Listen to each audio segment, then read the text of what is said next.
Survivor News. Survivor News. Survivor News. Survivor News. Survivor News. Survivor News. Survivor News. Survivor News. Survivor News. Survivor News. Survivor News. Survivor News. What is going on? Welcome back to this week's Survivor News covering season 48, episode 6. I am ecstatic to be here. We had a great episode.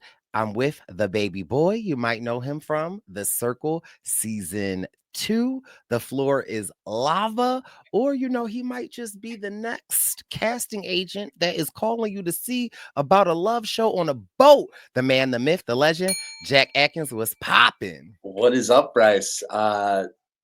Just me and you right now. Yeah, well, listen. We had to put Wendeezy on spring break. No, Jack, Chicago was a time, the BWP Tour 48, we rolled into Chicago with Ozzy, with Rome, with Sifu, with Alexis from Cagayan, with Jatia from Cagayan, with Liana, with Jessica from Big Brother, with Matt Hoffman, with Andy. It was a time, Jack. Where was it? Where was it at? That was in Chicago. No, like what spot? Bar Cocina in Chicago, and it showed out. The weather in Chicago, though, Jack, a lot was happening. We pulled into Chicago Tuesday afternoon. It almost looked like it was going to blizzard. It was so cold. That night, a thunderstorm came through. It was lightning. It was raining all day. Then maybe like 3 o'clock, it stopped raining, but it was still cloudy. Then by 6, 7 o'clock, it was humid and hot. And I guess there were tornado warnings. And so Wendell, my flight, Joey's flight, they canceled them. And not only canceled them, they rescheduled them for Friday. But the baby boy said, listen, I gotta work. I got Survivor News. I had to go with another airline. Wendeezy stayed true with his airline and they were able to rebook him, but he had a layover and something. So Wendeezy is still on his way home. Hopefully he can pop back in. But if not, the baby boy, Jack, and I can handle it. And if we have any OG Purple Pants Posse members that are still with us, if you remember, the inception of Survivor News was actually Jack and myself. So it was a lot, Jack. Chicago was amazing. I'm sad that Wendeezy isn't here, but I do want to just talk about some things. But before we even get into that, shout out to all of our YouTube commenters that comment, that engage with us. We really appreciate it. There was one comment that was like, I don't know if it's just me, but why do they have to talk so much? Just get to the recap. And we received that, but also shout out to the posse that was like, baby, that's what Survivor News is. It's the friends catching up. We want to hear. One comment was like, I just like to be a fly on the wall. However, we do receive it. So I just want you to know that I will pin the comment of when we start talking about the episode in the YouTube comments so you can know if you want to just fast forward. But a couple of things I want to say, Jack.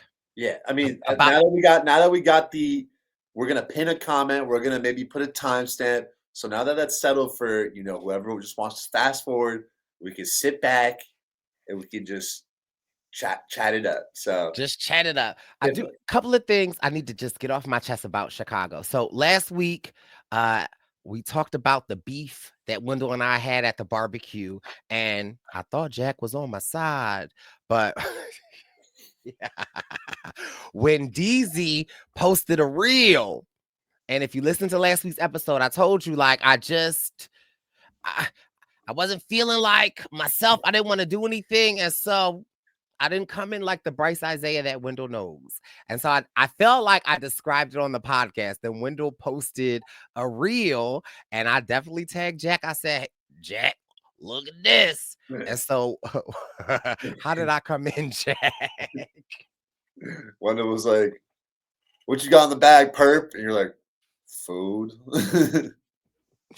Well, I was on your side. Like, you were saying you weren't in the right headspace, and that's totally understandable. But I just thought the way you did come in, it's like Wendell was so excited. He's like, Perk, what you got? Where you at? yeah. And I was just like, food. Your mom's like, did you have a good? What'd you learn at school today, Brice?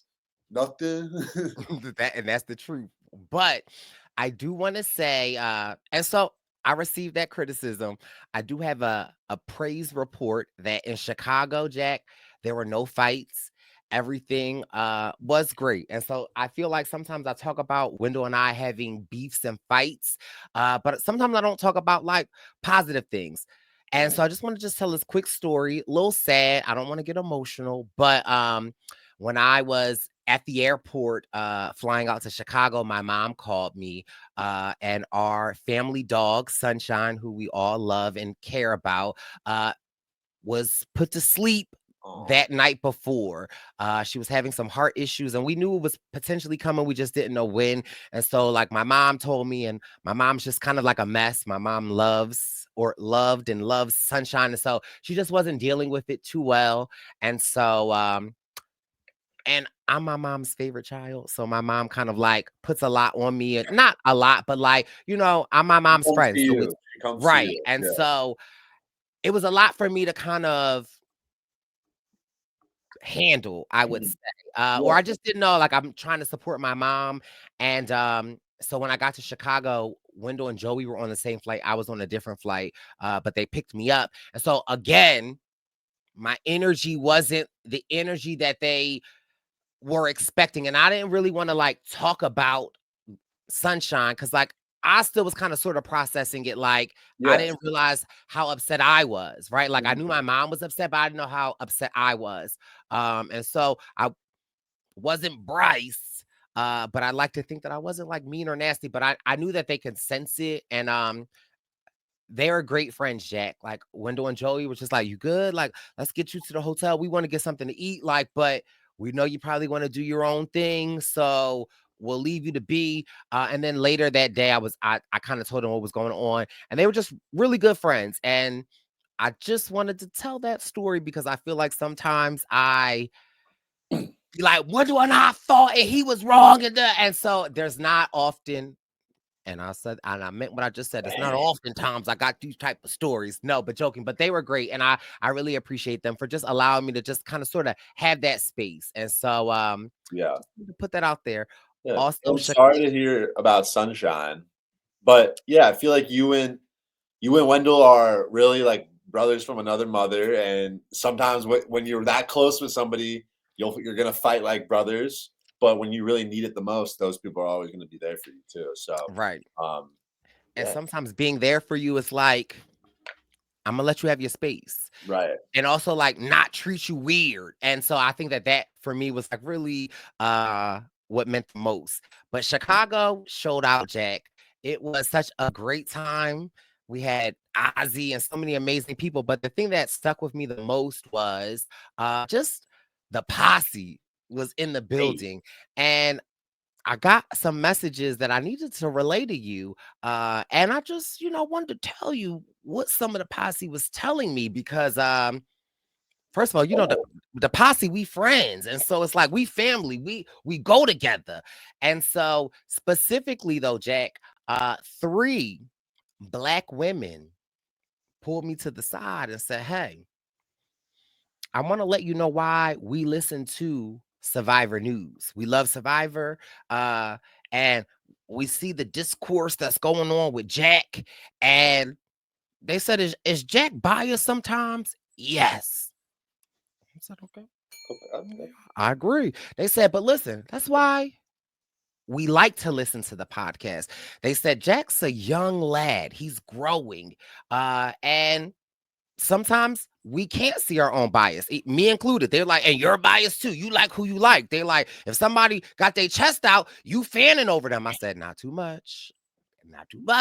But and again, 3 separate conversations, but the same sentiment was that they love the fact that you stand 10 toes down, whether they agree with you or not.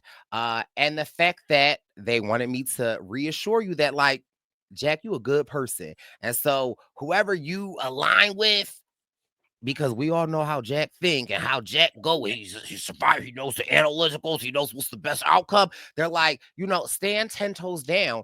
And again, they express they like hearing from me. They like hearing how we go back and forth. And then they said like they like how I can come back and be like, you know what, Jack, you was right. Or you could come back and be like, you know what, I wasn't looking at it like that. I didn't have the information. They did say when Wendell chimes in, he adds something to it. But again, the sentiment was like, Jack, stay 10 toes down. Brice, stay 10 toes down. Wendell, stay awake.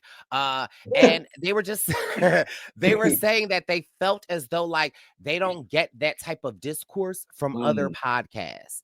And they like that we will talk about things that sometimes might be a little taboo. They might be a little kind of touchy, but like we're not scared to go there. And so again, 3 separate conversations. They were from Black women and they were loving on Jack. They were like, sometimes I want to fight Jack. Sometimes I want to be like, Brice, shut up and let Jack talk. But they was like, we love Jack. And so I just wanted to like, no, that's nice to hear. Yeah, the thing I love about this podcast, ever since the days that you and I just started, we did like a 7-minute episode. It's that you and I, we come in hot, and sometimes we come in too hot, and we know that. But I think you and I really, and this is why I love you so much as a friend too, Brice, is that we really balance each other out. I feel like, and sometimes I come in too hot, and you'll be like, whoa, whoa, whoa. And then sometimes you'll come into, I'll be like 10-9-8-7-6. And then, and then I feel like we both learn a lot from each other too. And that's why I'm always willing to like hear other people out. This is such a great community, from you guys to the people in the comments. We read the comments, and we do. And sometimes there's comments that are real honest about me, but I feel like it's people in the posse that are coming at me for not coming at me, but coming to me as almost like a older brother or older sister or a aunt or an uncle, looking out for me. And so I'm always receptive to those kind of comments. And, this is how this is how I grow and I learn. And I feel like I grow and I learn a lot from the posse and from Wendell and from especially you. I mean, I look back to when we first met, I was a 19-year-old lad still figuring out the world. And you added so much perspective to my life, and I always appreciate that. So, not to get too sentimental. Yeah, no. I mean, okay, well, let's go down the sentimental road. I appreciate that, and I received that, Jack. And I sometimes feel like it's hard for me to receive compliments from people, and in the back of my head, I'd be like, they lying, but okay. But one thing that I love the most about you specifically, Jack, is that in this reality realm, Jack's in LA. A lot of people were like, why isn't Jack here? He lives in Chicago. I'm like, no, he went to school in Chicago. Also, there was a young lad. He wasn't in your fraternity, but he went to your school and he was a sophomore. But he was letting me know that this was going to be his last semester because he got a job at a startup and he's going to go with the startup. Jatia was there. Jatia was like, I won't yell at you, but if you're going to take that job at the startup, get stock in the company, make it worth your while. And he was saying that was potentially an option, but he was unsure of whether or not he should take the option. And Jatia was like, I will take your phone and smash it if you don't take those options, get those stock options. I said, okay, come on, Jatia. Yeah. But what I would say, the thing that I love the most about you, Jack, is like in this reality realm, comes in all shapes, sizes. And of course, we know Jack has a particular type on Survivor that he likes to root for. However, sometimes I get a little jealous when I be out with Jack, and there are other Black queer men that they love Jack. They best friend. They be like, Jack, hey! Jack like, what's up? I'll be like, excuse me. But no, I love the fact that people see you how I see you. And like, I love the fact that like your friend group is so diverse and that there are like multiple people that you hang out with. But for me specifically, like I see the Black girls that you're connected to, that you like connect with. And I love that. And I feel like, I'm like, look at the baby boy. So I received that. Yeah, I appreciate that. I feel like I learned a lot of that from you. Like just being a good vibe with whoever, And to me, like the beauty of this, like our community, the posse, the Brice and Wen events, is that we're all connecting no matter the race, the gender, sexuality. Like that makes a more beautiful world, and I feel like that's how you expand. Like having diverse, that's something I pride myself on, is just the diversity of my friends. It's just you allow yourself to learn so much more about the world and see the world through a kaleidoscope of colors. Come on, Uh, kaleidoscope. I think But that's really important. Like if to me, I always value like learning and knowledge, and it's not always in the books, but sometimes it's just the way that you interact with different people in game. And I think at the core, that's why we love Survivor too, right? Like we see so much different stuff. But I know there's someone right now listening. I know. We're at the 15-minute mark. Let's get to it. But real quick though, I love this conversation though, for sure. Absolutely. But is your water clear, Jack? Oh, what? Okay. I don't even fully know what that means. I don't even know the right way to answer that. Right? You got a diverse friend group. Just answer it. I'm gonna say no. I'm gonna say it's giving chocolate milk right now.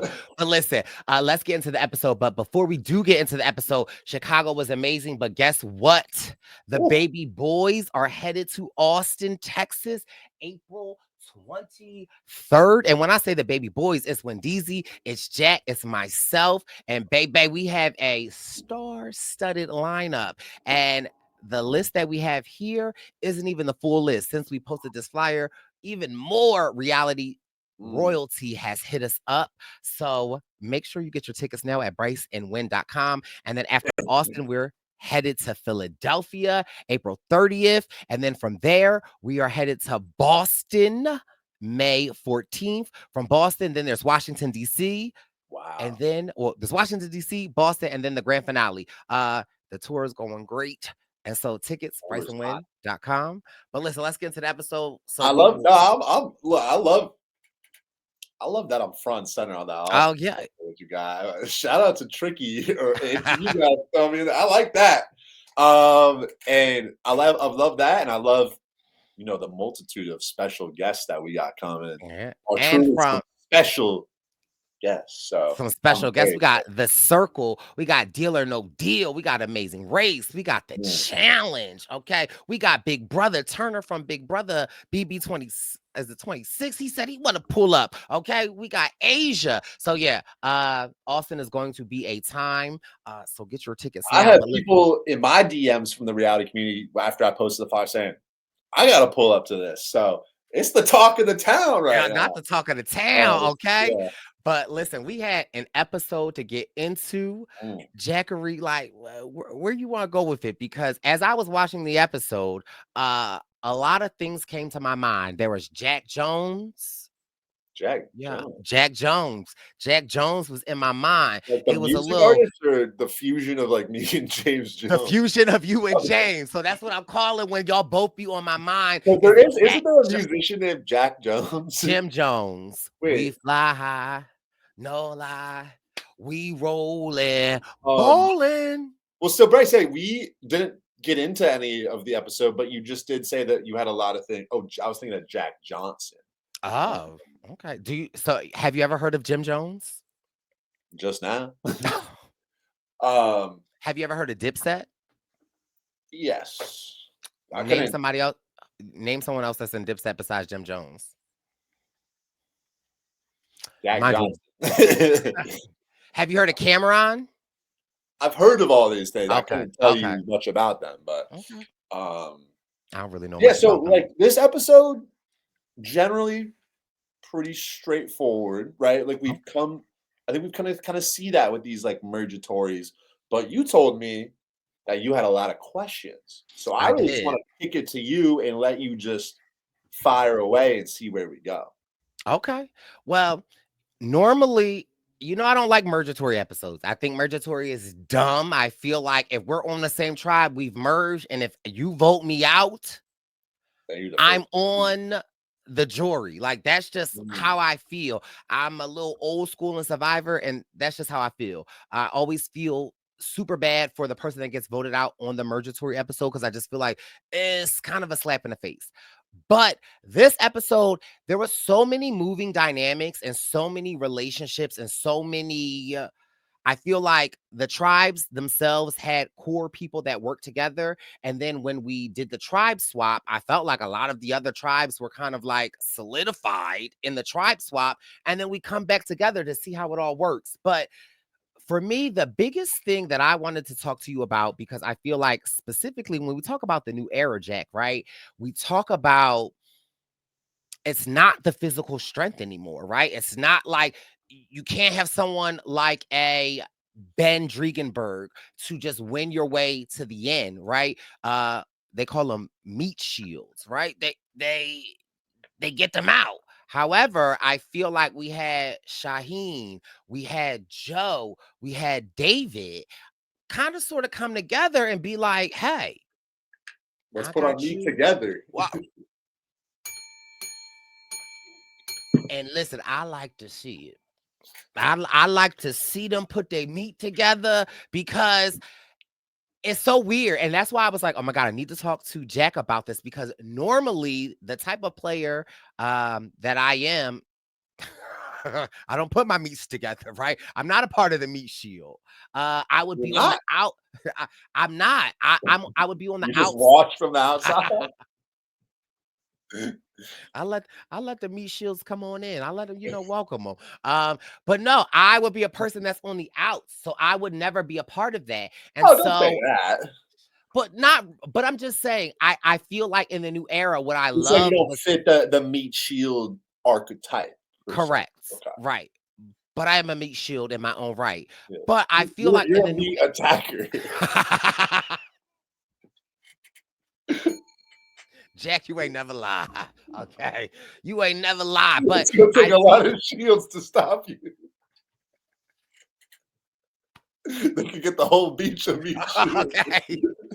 That's not my kryptonite. I work the best. But no, Jack, stop.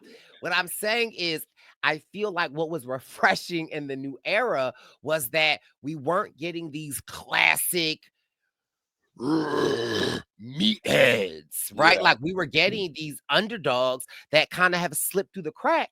And credit to David of being like, I've seen what has going on and I don't want this to happen. And so I was like, I wonder what Jack's take on this is because old Brice would be like, I hate this. I don't love this. But because of how the game has changed and the pendulum kind of swings, I like the fact that David was kind of holding the pendulum and trying to swing it another way. So just was curious your thought of like them being like, we are going to get the strong together and we're going to take out the people that are good at puzzles, that are super social, that are good hiding behind the meat. Yeah, that's a great way to look at it. And I wasn't thinking about it immediately, but it kind of touches on like some stuff we talked about preseason of like, now we've had so many women winners in a row, and these guys haven't even seen 47 at this point. A lot of these women, I don't want to say they were under the radar per se, because we saw that they were playing the game hard, but maybe on the island, they weren't those top level threats, even though they should have been, because they were out playing everybody and they were scheming and strategizing and socializing. That's kind of what we say. That's the new archetype, I think, of a Survivor winner. So I do think it's smart for these guys to be like, our archetype of the brawnier guy or girl is not winning Survivor as much anymore. And so maybe in a way we're not as big of threats. And so we need to stick together and look out for each other. I can respect that sort of that flipping of strategy. And that's kind of what I predicted preseason a little bit of saying, I think this might be a man's season to win just because of the recent trend of so many women winners that might elevate their threat level. The other side of this is them kind of coming in and the whole spiel of like, I really want to play this game with like honesty and people with integrity. You could save that. I don't need that. Like now, yeah, like look, if you just to say it is one thing, because I could tell Shauhin is kind of in there like, Yeah, I do want to play with honest people, but Shauhin will, I think Shauhin's got some moves up his sleeve if the time is right. Same with like a Kyle, who's also kind of on the 1 foot in, 1 foot out of this alliance. But to be honest, like as much as I've loved like Eva and Joe as people in this game, the idea of them just like sticking together in loyalty and honor and integrity, that's not exciting Survivor to me. So I hope that it doesn't work out in that way. But I have a good feel. I feel like, we got the Camilas and the Sais and the Mitches on the outside of this that I think it's not, in theory, it's cool that this alliance has come together, but it's not like old school Survivor where you could really just like pick people off. There's going to be some twists and some turns and people on the outside that are going to maneuver, I think. And so but it is an interesting just change of perception, Brice, like you said, from what we've seen recently. And they have the numbers, and it could absolutely dominate. But then also, you just saying that makes me think about,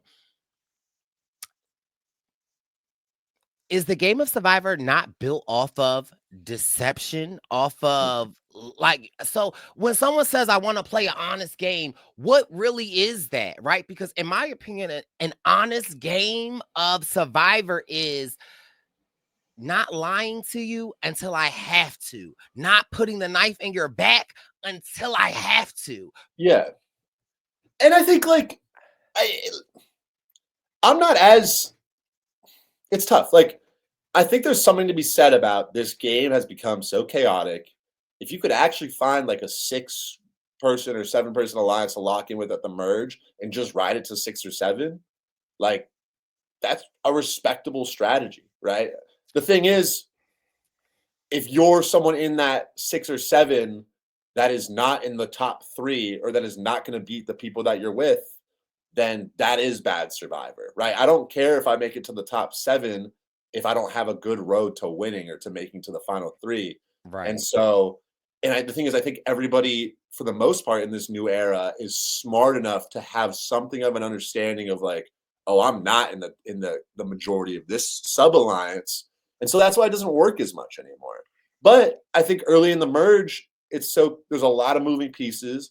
I also think when you take people that are such fans of the show, like this collective group that we have, nobody wants to be that first merge vote out. They don't want, and that's not like everyone wants to make the jury. Like people want to make the jury. Yeah.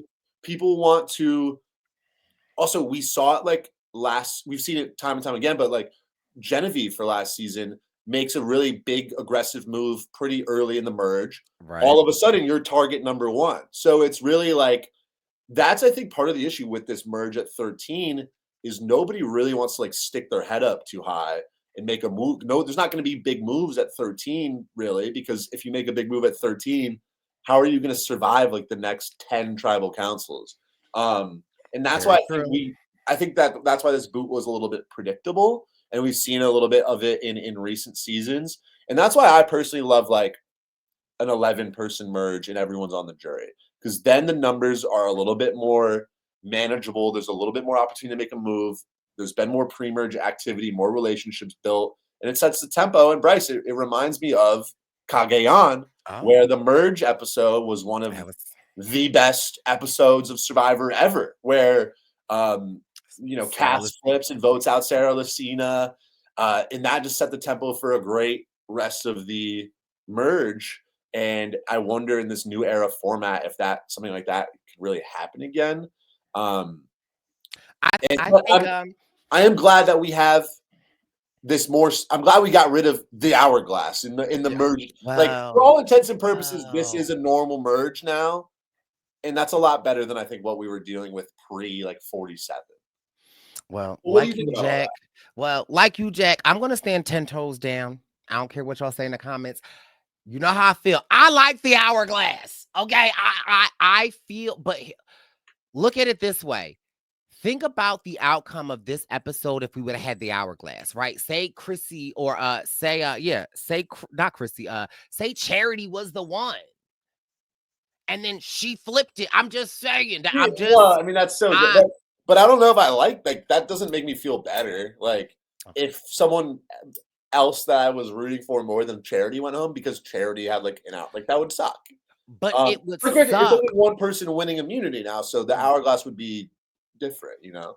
True, very true. It would suck, but it would just be like a shock. And sometimes we also, as Survivor fans, need to understand that even though a person that we love, when they go home and it is unexpected, we do have to get out of our own feelings and be like, But and respect that, like, your shockness still adds to a great episode, even though it's I will push back on that okay, because come on. I feel like it's when something that feels cheap happens to create shock. Sure, it might make a great episode, but say we lose someone great in this episode. Not to Name say of the that, game. but say some trickiness or some weird rule bending happens, and we lose like Joe, and then wow, it's like wow, we lost Joe. That's a crazy episode, but now we've lost Joe for the rest of the season. I really want like the great players, the great characters to have time to build up their game. I'd rather that shot comes at like final 7, right? Because then it's like bam, like that's the game that you've had it them built up. There's more of a story arc. It hurts more when they go home, but it hurts more in like the best way because you're like, damn, we lost so and so. Well, I feel like you can get hurt on episode 3. Yeah, but like losing Thomas, for example, really sucked. And not to say that like there was any foul play. Like that was a totally kosher, like Right. fair game episode for the most, like all things considered. But imagine we had Thomas like the whole season, and that tribal happens at like final 5, and then it's like, oh my, then it's like, oh, it really is a gut punch. Like we didn't get enough Thomas, and that's not to, that's a different example because Thomas went home fair and square, and not to say that anybody, but I do feel like I just say that that's the name of the game of Survivor. So yeah, someone that we love or that we want to see go far, but then guess what that does? It opens the door for someone else. It opens the door for something else to be created. I do. I mean, look, we're always going to disagree, agree to disagree about the hourglass twist, like whatever. Okay, well, no, I mean, I like you. I can take an L. But do you agree? Do you agree that? I feel like you agree that it's nicer that we only have like one person who's safe. Everybody can be voted for. We Absolutely. like that more than like half the tribe being safe. Well, I feel like it opens up more options. Like no, it does. Like 3 different people caught votes. I absolutely agree. And I love the fact that it was 13 people voting, right? Like with only 12 people safe. That for me, I loved that feeling. I loved that take on it. So you're absolutely right. I do agree to that. I do want to shift a little bit, right? I want to talk about your girl Sai, right? Because we know Jack's always loud and wrong. But I feel like this episode, we could maybe agree on some Sai things. So let me know how you feel. Mind you, after the tribal council, Sai came back. Cedric was like, I love to talk to everybody. Sai was like, Cedric, I will talk to everybody in the morning, but you. And she thought Cedric voted for her. Right. I mean, talk about loud and wrong.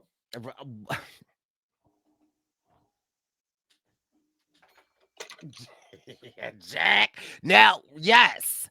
However, yes. Sure, in the moment with Sai being left out, and if Cedric is allegedly your number 1, imagine how that would feel. However, I do want to commend Godfather said for taking that initiative to clear the air, because in that moment, he doesn't need to, right? Like he's got Chrissy has Mitch. So if I'm said, and that's how I saved you again, and that's how you want to come at me, Cedric could have absolutely been like, okay, we don't need to talk because I know Chrissy is with me. I know Mitch will work with me, but I loved how Cedric worked through that moment and kind of like got an understanding. I also shout out to Mitch because Sai was like, well, in that case, if it wasn't you, Cedric, then it was Mitch. And Mitch is like, oh my God, I'm so sorry. I didn't know.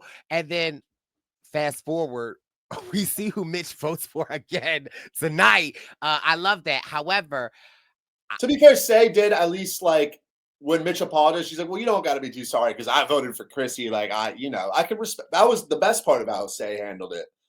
But so I'll maintain, like, coming back to camp and being like, so, I mean, this is why Say is such good TV, is like, she's going to say what she wants to say. yeah. And like, sometimes it's going to be loud and wrong, but she's going to say it. And a lot of times it's really funny. And a lot of times she does like read people.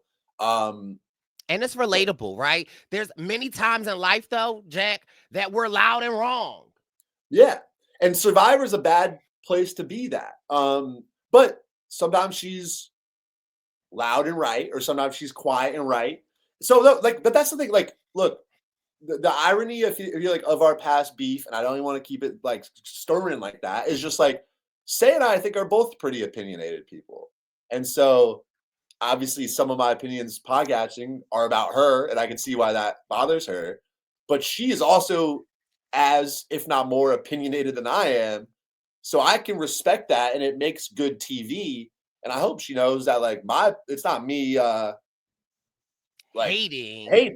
It's just me throwing out opinions. And I actually saw her again last night, and she was like, she said like, she's like, if you didn't have opinions, podcasts are boring if you don't have opinions. So she was, but wait, can I talk about the part that I feel like I know you, me, and Say would agree on?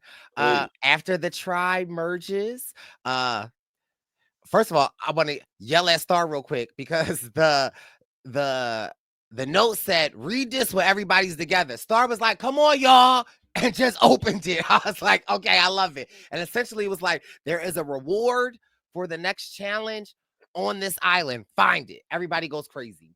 I also just want to say, I feel like it's a manufactured moment.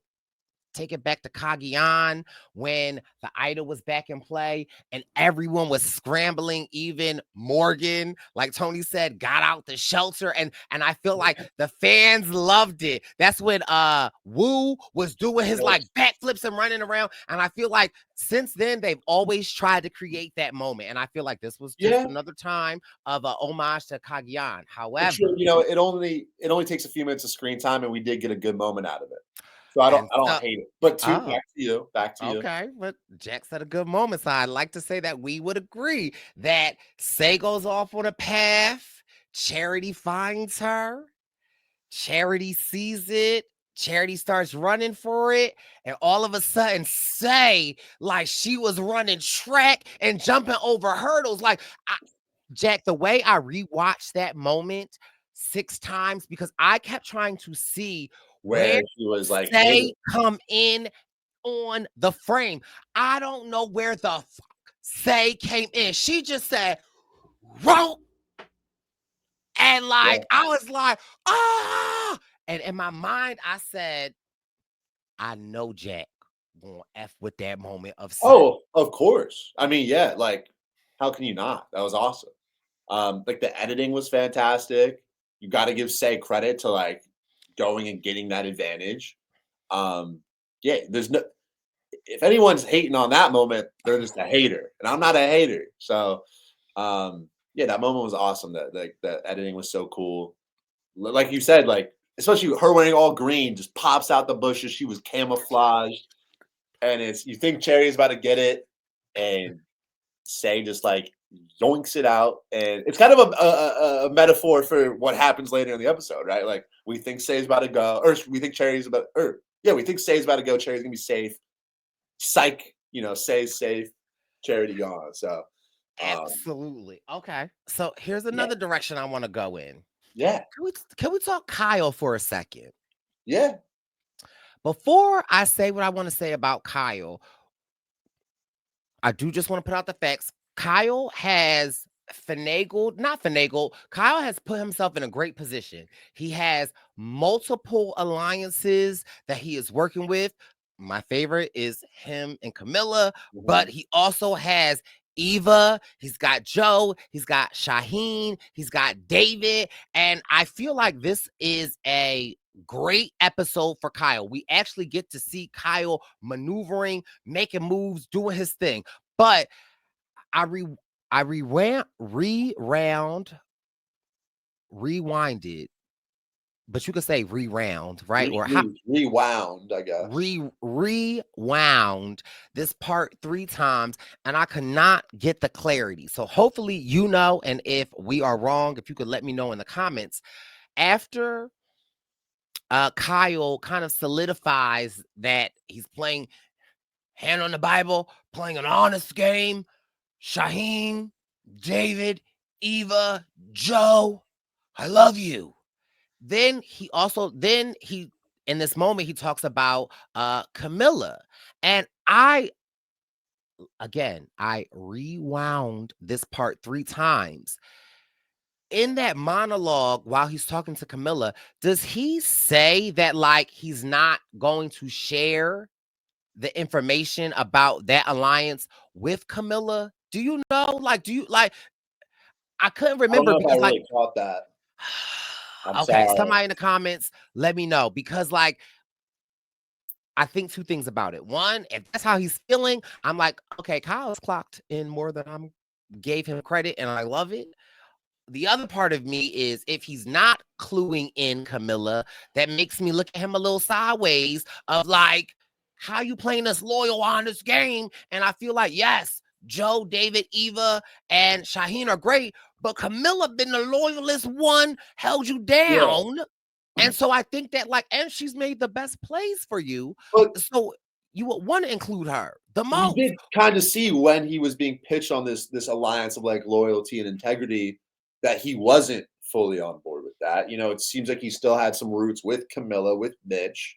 Now, the question of whether he tells her or not, I'm not exactly sure. But to your point, like, he isn't necessarily 100% trying to play this loyal, honest game. He's not fully trying to play with these loyal, honest people.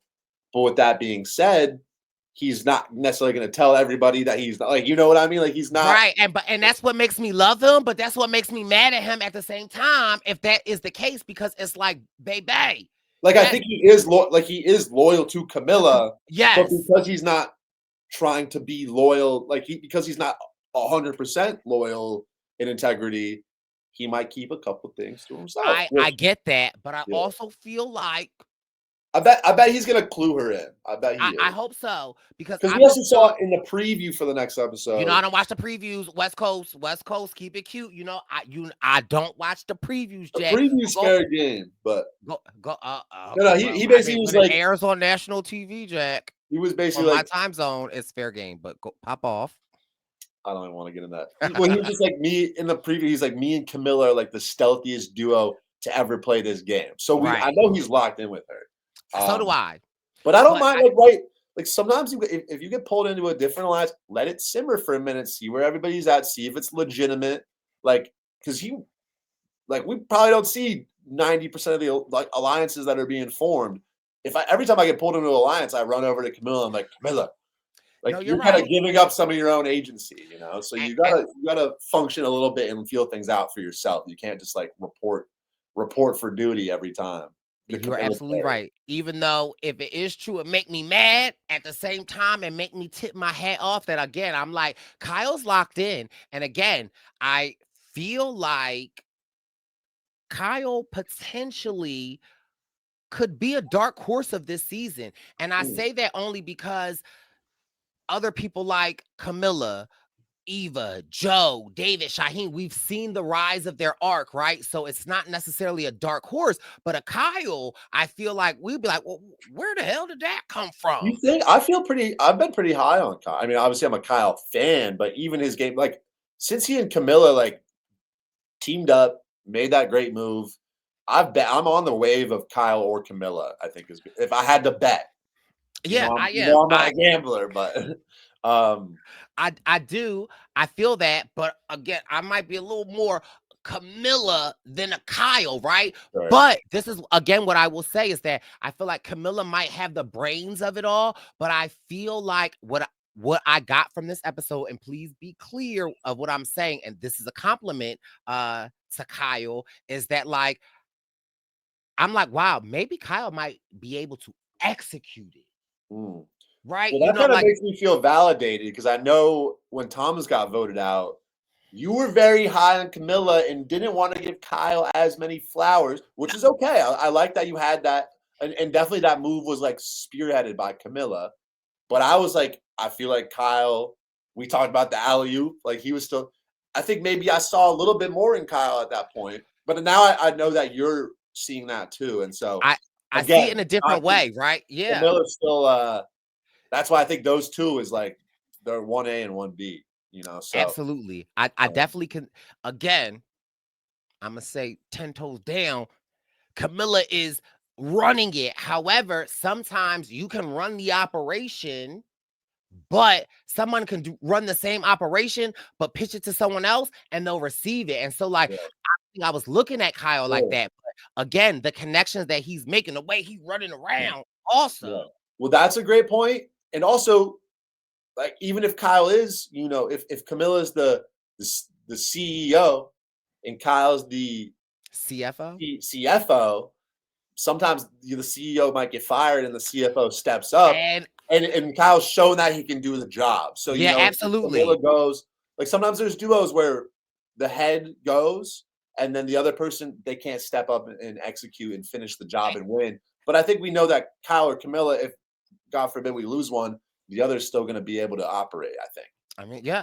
And two more things. I took a little notice with Kyle with his shirt off. I was like,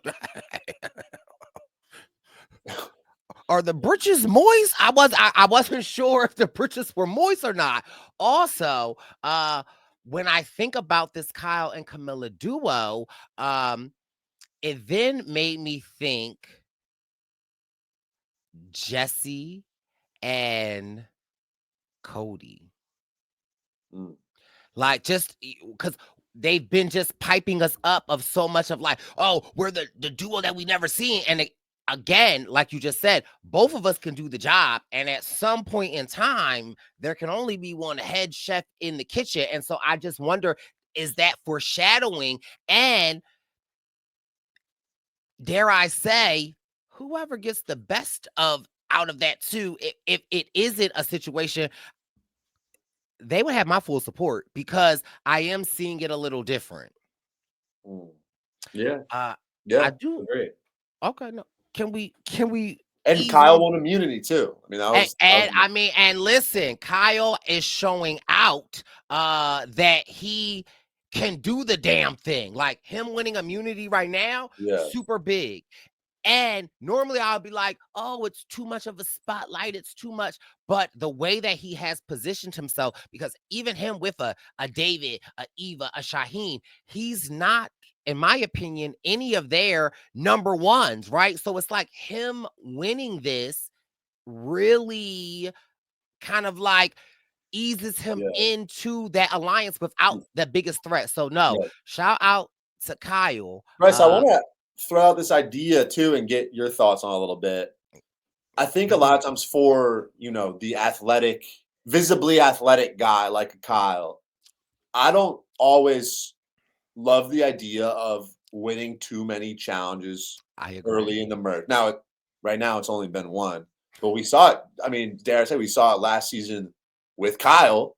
Kyle won a bunch, and then that's a big target. But what I think I've really started to think, I think of all the early merge challenges to win, this is actually the best one because two reasons. I mean, one, maybe it's not even a specific gameplay related thing. It basically gets you to the jury. And I think obviously making the jury just in general is a huge feat. So it's like you might as well. Sorry, but it's like, you know, you're right there. Might as well get a win to secure. Once you're on the jury, it's like, if you're 11th or you're 10th, like whatever. But on the jury, off the jury, a bigger difference just for like the you know, the person to experience that. Jack, give me a second because my phone is ringing. Hey, my phone is ringing. Wendell.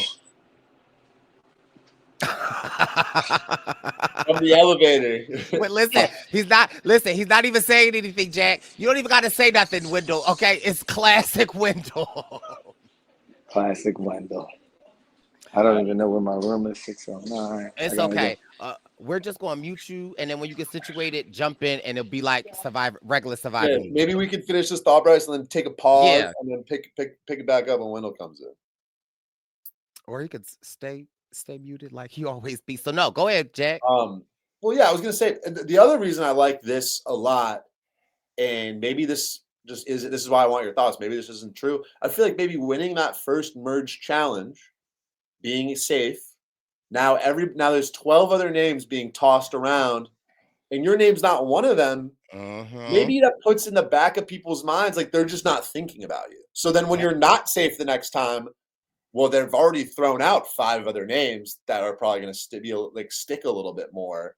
So maybe just getting one right at the beginning, people know they can't vote for you. That settles into their minds like, oh, we can't vote for Kyle. Next time he might not win, but they haven't even been thinking about Kyle. And Jack, let's put a pin in that because it ties into my next point that I want to say, because I want to ease on down the road to Charity. Let's talk Charity for a second, right? Here's what I want to say about Charity. What she was putting down this episode about Eva, I wasn't mad at. Now, mind you, I love, hear me out. In the beginning, with Charity was like, Eva has an idol, like she has that relationship, we got to break it up. Like, Charity clocks it. So to say, like they both are saying what no one wants to say. The issue is the timing, right? Like, and exactly. So I'm following what Charity is saying on the island. We ain't talking Twitter because, you know, that's different. A little different. But what I am saying is like, Charity's clocked in, right? Like, again, she clocked some things, but we also kind of saw her pull it back a little bit. And we also saw Sai, right? Like, again, very similar. Like, we saw Sai saying Eva, and Sai kind of felt like she was on the old Greed tribe trying to like put out Eva. And then Mother Mary.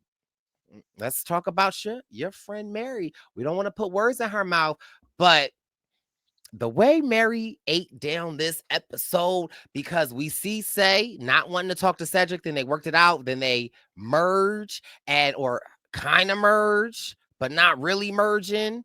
And then Sai is like, I'm so happy to see Mary. We got to that confessional, and Mary was like, I don't want nothing to do with Mother Green, get Green out my face. I can't trust Sai. Like, I was just like, oh.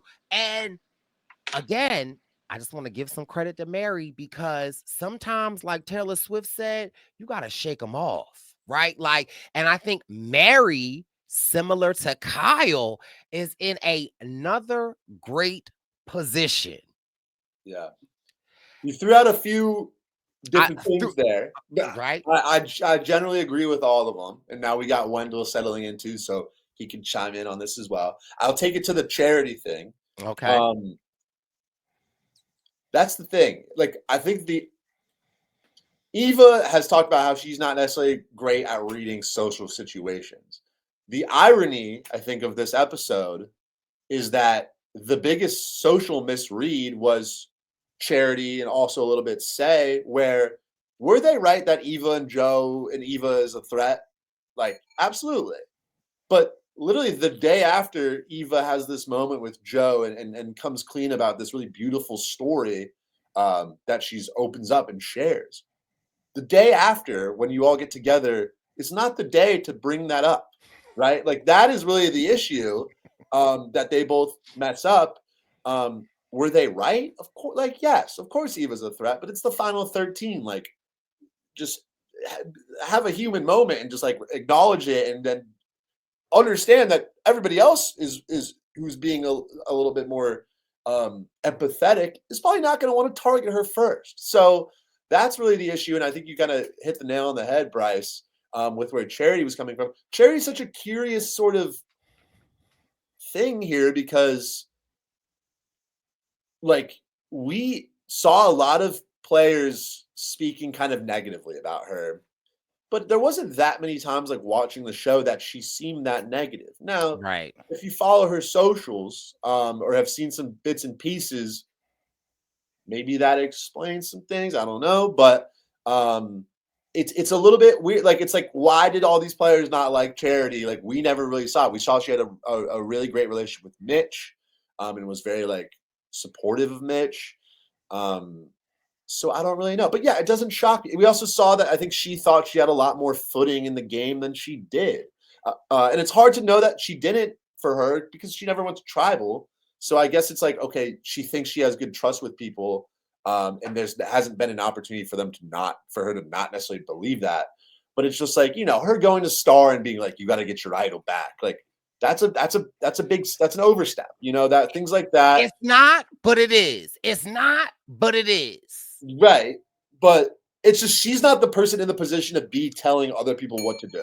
Right. Again, she's not wrong, but, like, you don't come to me or even her being like, I think she said at some point in the episode, like, oh, I got Siva on lock. Like, when she was talking to, like, some Wagi people or whatever. She's like, oh, I can easily get all these people. It's like, I guess she doesn't know that she hasn't. Like, they've told her they're with her, but it's just a little bit, she got too many eggs in her own basket, so you brought up an interesting point, Jack.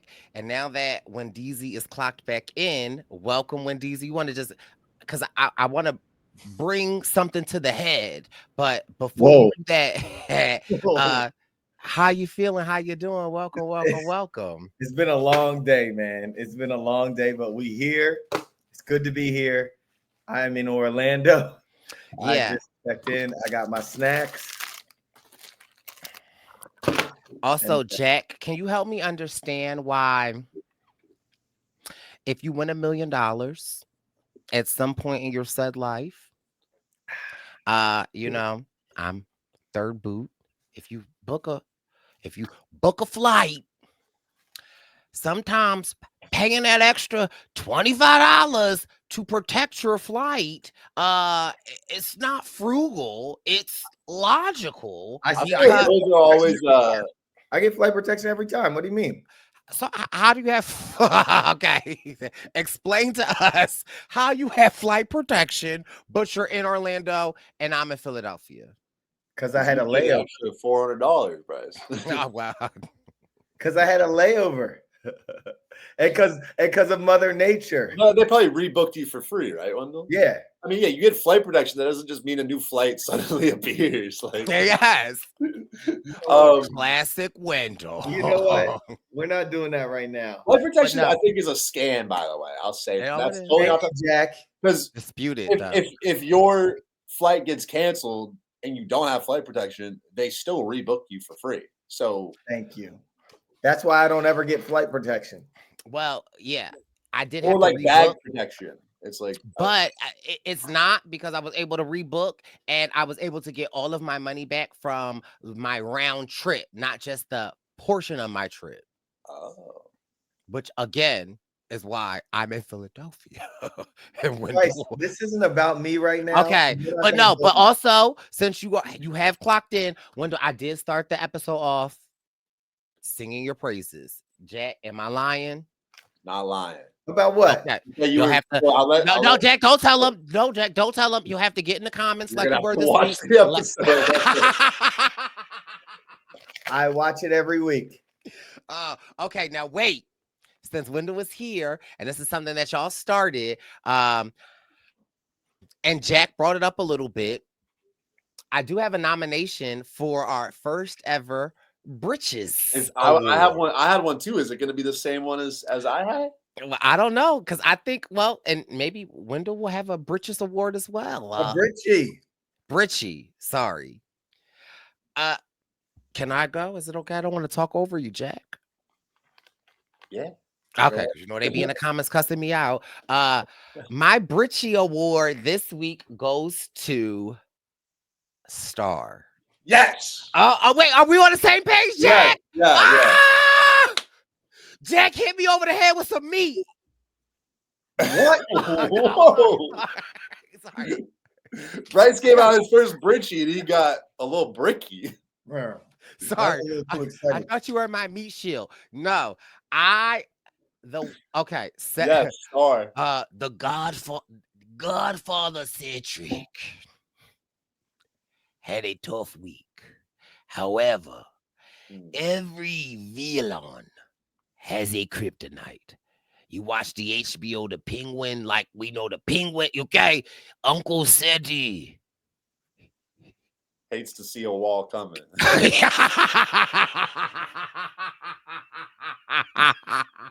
Okay, Uncle Seti. He might handle the tush, but he does not. He's not from Philly because Wait, what he is does he not. handling push? He's Oh. a cult. Yes, Uncle right, Seti right. handles the tush, but Uncle Seti is not from Philly and doesn't know the tush push. Uncle Seti can't use his arms and his feet at the same time. But listen, that's okay. We all have our kryptonite. Wendell is cheap, okay? I'm a hothead, okay? Jack. A lot of things. Loud and Jack's a wrong. lot of things. However, and we see this emotional moment with Ced, which touched a lot of us, but it was Star for me. It was the way that on so many different levels, Star being a human, Star being a black woman, seeing a black man and said, no, sir. What we are not going to do, pick your head up, put your crown on, and empowering Seti and saying, like, I see him. But at the same effing time, let's be clear, Star's playing the game. Star knows where tribe she came from. Star's like, I need to open my forest. I need to, like, plant new seeds. Also, that's not the only thing Star did. Charity came to Star. Clearly, that's a relationship that was there. And Charity said, girl, get your idol back. And Star said, you know what? You right. Let me go. You know what? Charity, I'm gonna go get it back. Be right back. BRB. I mean, Star went a running. That was a shooting star. It was Okay, that was a shooting star. A comment. Okay, a comment. Star said, Eva, come here real quick, girl. Listen, I don't got time to play, but just know I'm not lying, okay? So you know I ain't lying. Charity said your name. And again, building trust in the same person that, like, she's built trust with the idol, giving her the idol, but also we see what Star giving the idol to Eva has done, right? Like the multitudes of layers of Star's game coming together, and then the icing on the effing cake. I don't know, when they were at the feast, this was the icing on the cake. And they were telling people, now this is also where I wanted to cuss Star out at. Like, you doing too much, but I'm gonna let you live. When they said, y'all know Eva got the idol, Star had the goddamn nerve to say, well, that's news to me. Oh, really? Girl, that's your idol. Oh, I didn't notice that. I didn't notice that either. I agree. The Star has just been leading with such authenticity that feels so genuine that it is opening up doors for her, because how can you not be out there and, like, want to hang out and, like, get along with Star? And it feels like if you need a laugh, Star's there. If you need someone to lift you up, pick your chin up, Star's there. And Star's also showing a little bit of strategy coming through. So it's really, that's just what I love about Star. And that's why I was also going to suggest a britchy for Star. But Wendell, you just got in, so give us your thoughts about this. But just like general, but just like general big takeaways. We haven't talked too much about tribal, but we've talked a little bit about like where charity might have gone wrong, and we talked about just the mergatory in general. So where's your head out with this episode? Yeah, I thought it was a good episode. I was excited for my buddy Kyle this episode. You know, he stood out. You know, got the job done in epic form against. It was down to him and David, right? And Star. And Star. Star was crushing it too. But the last two was him and David, right? No, I think it was him and Star. Him and Star. Oh, it was him and Star. Oh, that's right. Yeah. So that was a great challenge. It was great to see Kyle. If I were giving out the britchie, it would have been my britchie would have been to Kyle. Okay. So listen. Sometimes the britchie gets moist, okay? And it's not just, you know. Now, we're not getting britchie moistness to other people. It's one britchie an episode, right? It's multiple thoughts. Do we have to, maybe the way we do our britchie is that we each, you know, have our britchie of the week. Mm-hmm. And the britchie is only really given if we're all unanimous. And that's the sanctity of the britchie. I have a proposal. Sure. A what? A proposal. Okay. Because these are Brice's britchies. Our britchers don't get wet, Jack. Well, they do. Well, because they're Brice's britchers. Wait. Time out. May I finish? May I finish? No. I'm time speaking. out. Time out. I'm speaking. Time out. Your britches don't get wet. No. You don't got them Lululemon shorts. No, get out of here. Get out of my britches, bruh. What I'm trying to say is this. Jack, traditionally you and I don't speak about our britchers getting wet. And doesn't mean that they don't. Right.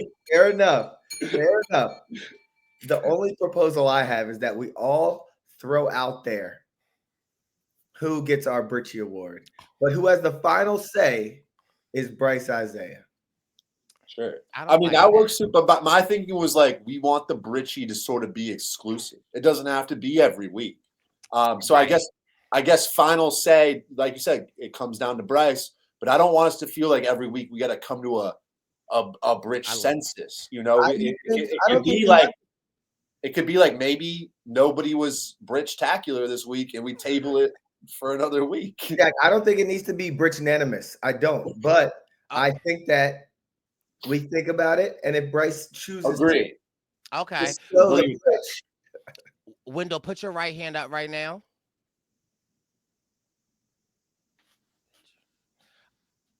You swear to tell the truth, the whole truth, nothing but the truth. So help you, Britchie? I do. I just need a yes or no answer. No. I didn't even ask a question. Okay. Jack, is he sworn in? Yes. Yes or no?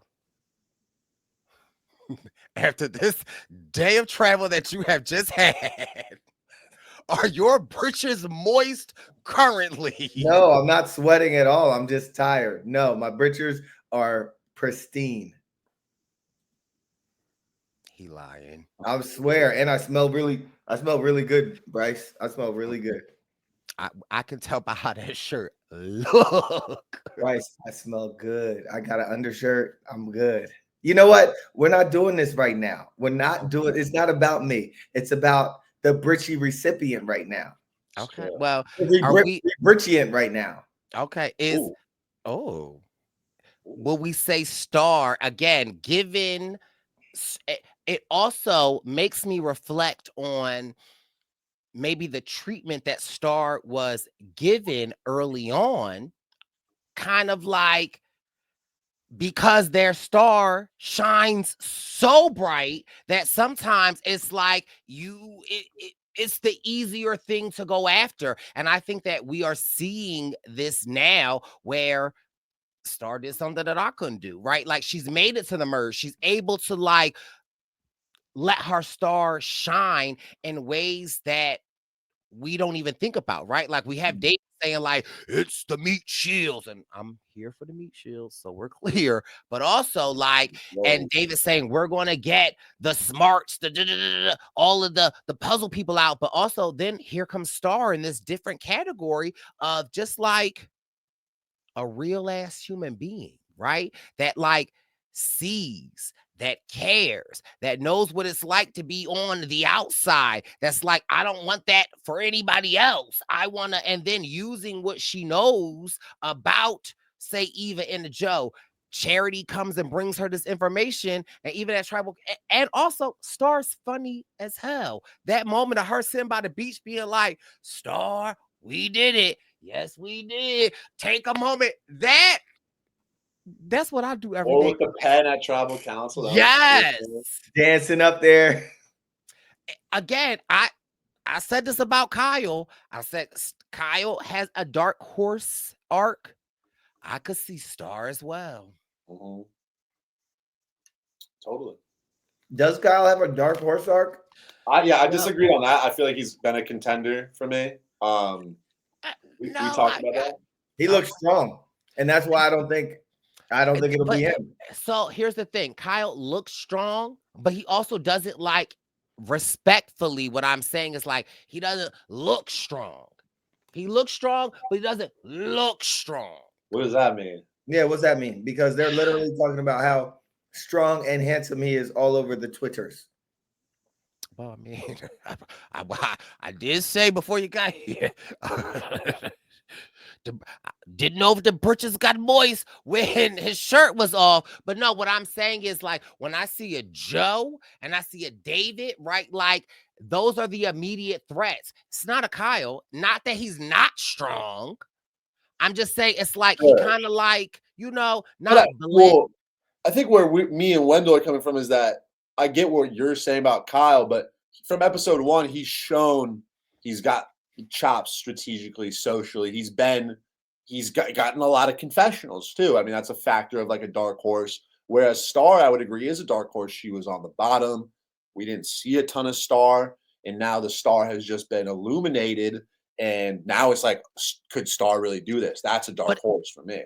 Yeah, and Star hasn't really been illuminated, right? It's illuminated to us as the viewers because we're getting to see it, but it's like okay. It was an eclipse. But Kyle's been like from day one. Kyle looked like he was in solid position, right? So yeah.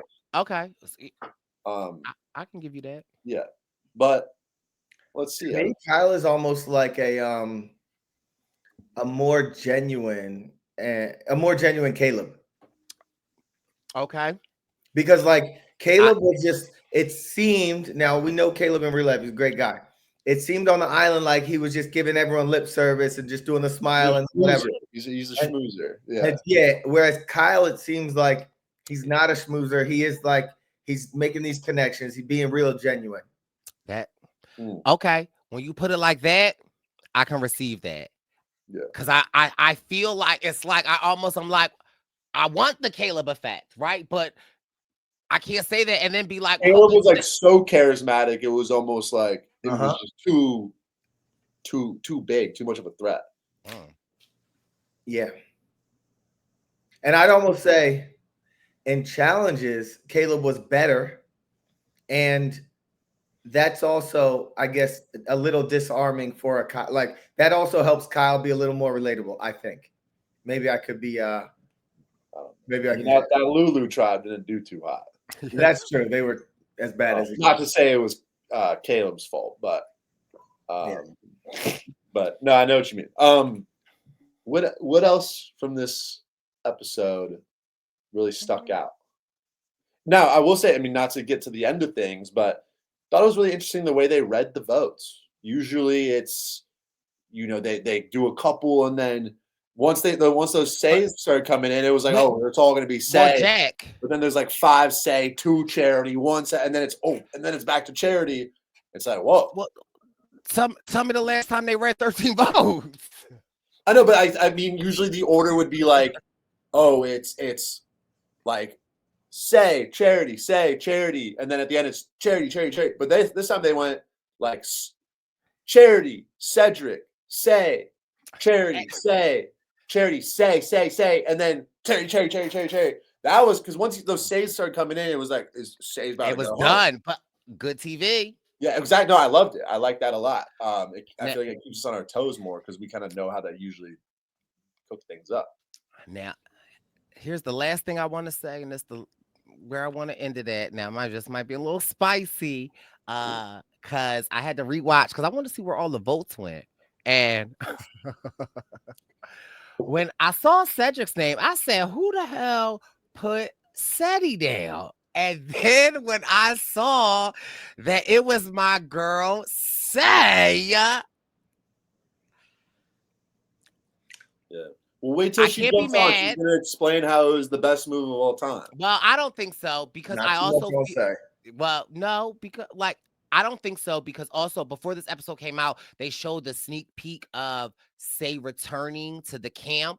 And like essentially Sai being like, I'm talking to everybody in the morning, but not you, Cedric. And that like, and Sai retweeted and was like, Cedric was right.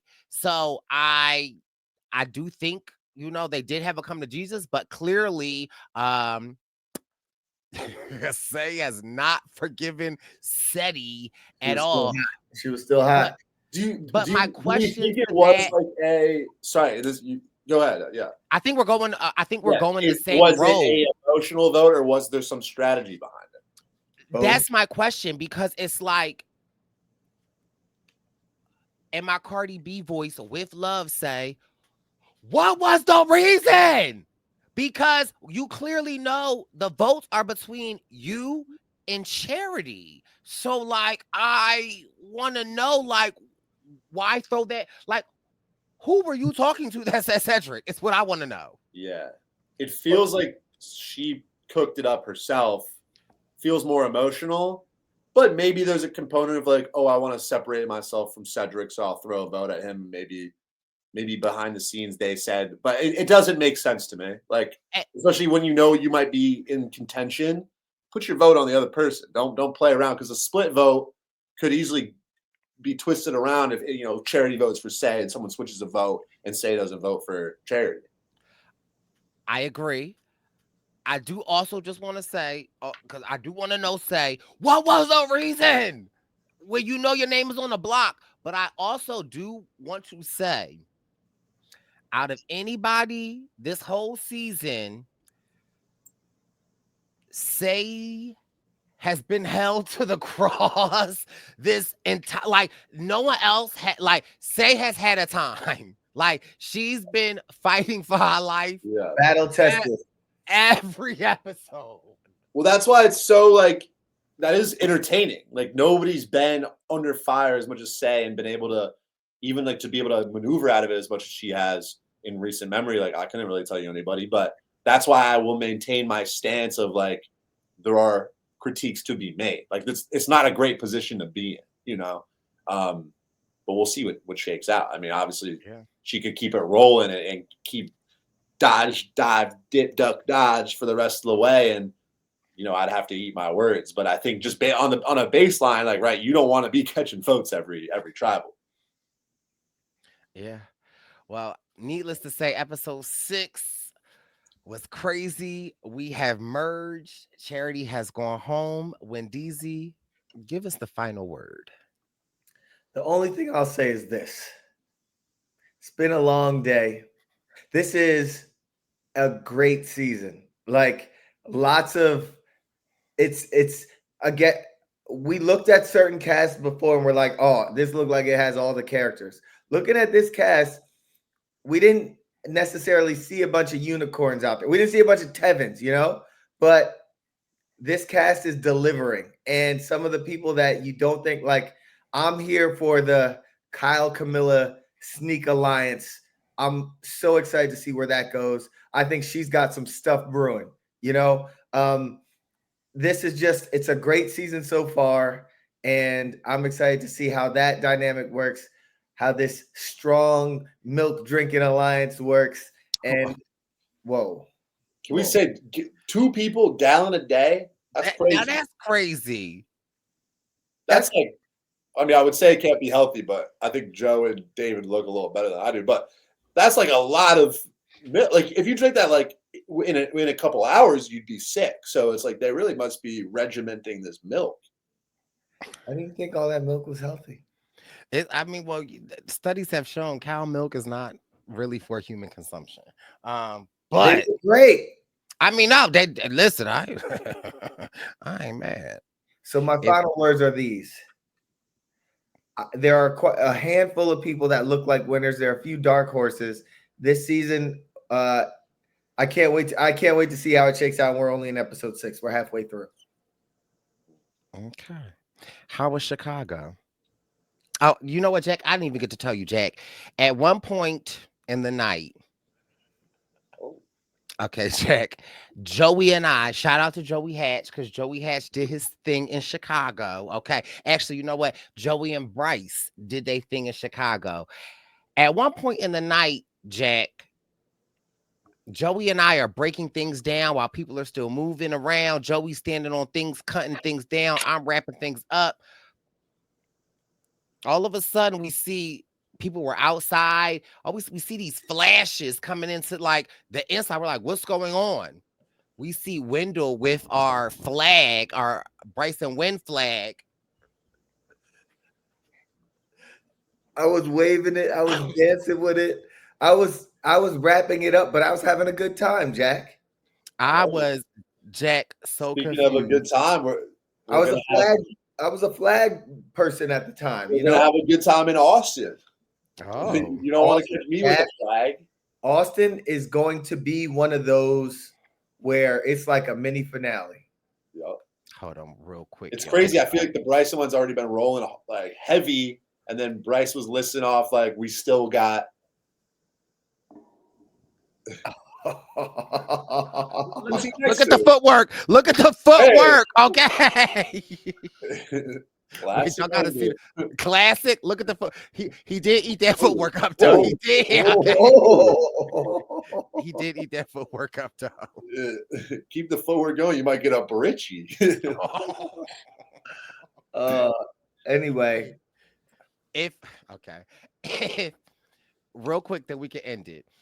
If moist britchers are a britchie, what is a what's a shart? What? Brice, we're gonna lose subscribers. You are disgusting.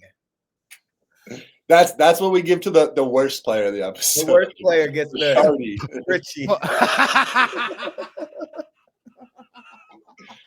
Who gets the Shritchy today? Congratulations, Charity. No. Okay. All right. No. I'm about to give y'all a shardy. We gotta go. People are gonna repost on their story like, I won the Shardy Award from the Survivor. Also, thank you to the person that screen grabbed Jack holding his shea butter lotion. We really appreciate it. That was a risky repost from me, but Jack added it to his story. You know, Jack's particular about his stories. Okay, Jack is good for giving you one of these. It'd be a photo. Okay. And then the caption will be like, in the cab, trying to figure out why the earth is round, but we're going straight. Okay. I be living for Jack's captions. Okay. You think the IRS gonna fuck with me if I've been a good boy? I've been a good boy. I mean, it's a good question. Jack, you know when I find your stories funny when I be I know it was a banger when you sent me like the sideways crying laughing. Yo, if you're not following Jack Atkins 21, you need to get into his stories. They are great. And if you want some inspiration and you want some motivation, make sure you're following Wendell Holland, because he do love to post all the good little captions and the stuff. We appreciate it. Well, all right. Wendell's tired. Thank you for being able to hop in, Wendell. Yes. Jack got it. Thanks for bearing with me. Yes. Okay. Jack got a Gotta go somewhere. Why we gotta end so quick, Wendell? Because Jack has somewhere to be. Oh. But he said, shh. I gotta meet Jack it. just know. Oh, there's a meeting. Classic Jack. All right, this has been your Survivor News. We appreciate you. We'll see you next week. Bye, Shardy.